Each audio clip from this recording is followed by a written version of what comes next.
Hi, I'm Poke Violon with your life lessons. Growing up, my dad, he instilled a lot of stuff in us as kids.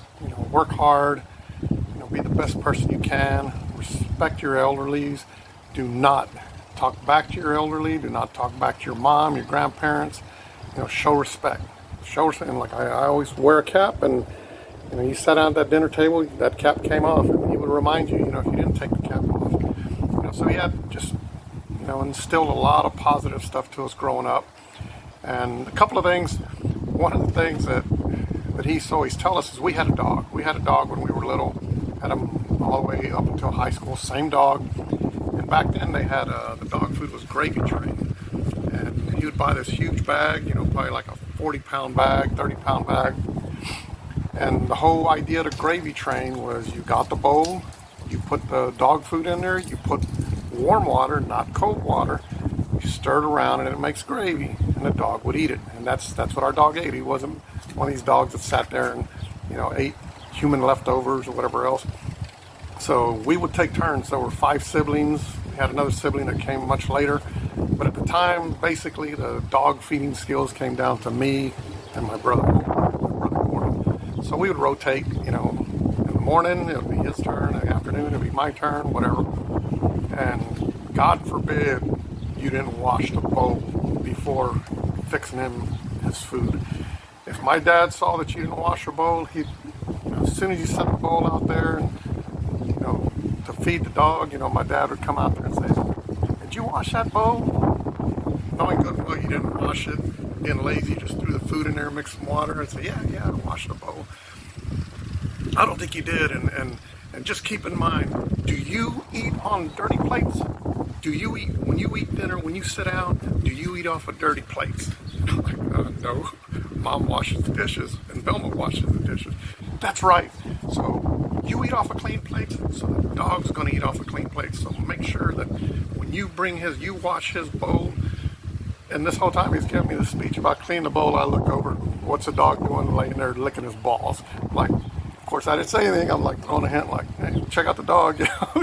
He's licking his balls and his butt, but yet he needs to have a clean bowl. But that's common sense. I mean, show respect even for your animals. So throughout my early life growing up, I always got advice. And the one that stuck to me one time, which really caught me off guard, was when it came time to me learning how to drive, and having to ask your dad, hey, can I borrow the car? Because my dad had a car, my mom had a car, then we had a kid's car, that was a hand-me-down from my dad's car. And it was handed down from Joel to Velma to Gorda to Homer. Never got to me because it died probably before then. But when I first started to drive, it'd take you hours just to go in there and ask him, Dad, can I borrow the car? And, okay, what do you need it for? Well, I'm just going to go and hang out with some friends, or, go get a bite to eat, or whatever the case may be. So, okay, that's fine. And so one evening in particular, as I'm, getting ready, my dad walks in there and says, hey, before you go this evening, make sure you check your oil. Check the oil in the car before you go. So, okay, no problem. So got ready to go and left. Didn't check the oil and just left. So left, went out, came back.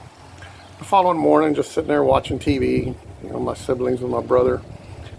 My dad walks in, he said, when you took the car yesterday, did you check the oil like I asked you to?